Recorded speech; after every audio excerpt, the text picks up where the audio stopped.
What's going on, Babylonians? It's me, Songs of Rage, back with another video on the channel, and today we are going to be going a dive into the newly released game ScarsAbove, a challenging sci-fi third-person action-adventure shooter that perfectly blends combat and exploration with the challenge that Souls-like games bring, similar to that of something like Remnant from the Ashes. Now in this video we're going to be looking at the first boss fight that you encounter with the Alpha, looking at how the fight works, what gear you need to be able to maximize your effectiveness, and any other tips that can help your survival. If you do find the guide useful, make sure to drop a like and subscribe to help the channel out and to keep you notified of any future guides coming to the channel for the game. With that all said and done though, let's get right into it. Alright, so only a short way into the game, the Alpha poses as your first real challenge at what you've picked up and learned so far in the game, allowing you to use all three versions of the gun you've found and to test your knowledge on looking for opportunities to dodge, while also looking for knowing when to strike with that decisive hit. Now while the fight isn't incredibly taxing overall, it's a nice stage to test your weapons out and see what works well and what doesn't work quite so well.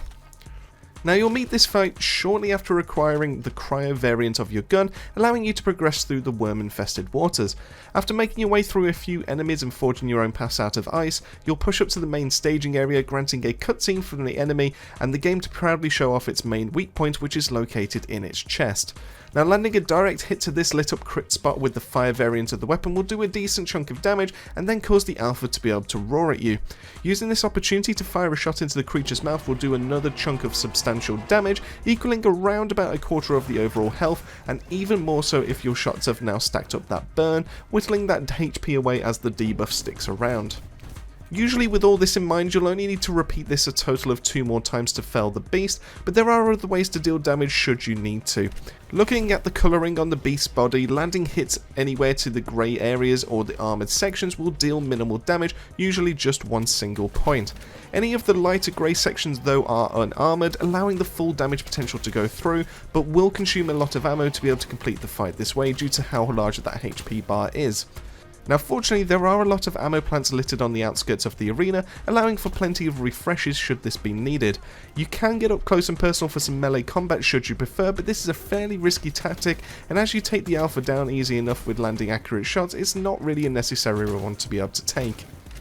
Now as you have 3 variants of your gun at this stage, feel free to be able to use each to be able to deal damage to the boss. Now while fire was my preferred way to go for this fight for the damage potential and that especially that burning debuff, the lightning one can deal quick shots for the latter stages when the windows for shooting the chest get shorter, and the ice gun is great for slowing the boss down when enough shots are landed, so you can be a nice option to make those windows much longer and much easier for you to be able to aim should you need it.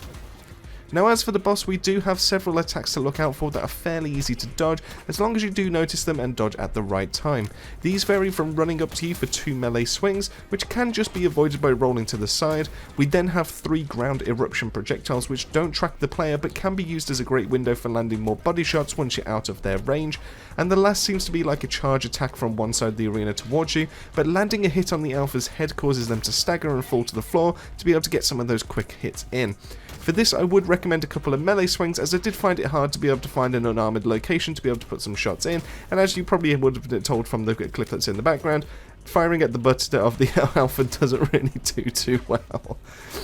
Now once felled, the Alpha allows you to scan and find a phasic energy projector gadget along with a training session of showing how to be able to use it, how to be able to deploy and be able to absorb all those hits if you have the energy to use. This is a very nice addition to your arsenal, and it's one of the first gadgets that you do get, and it helps with future fights should you get in a pickle between obelisks.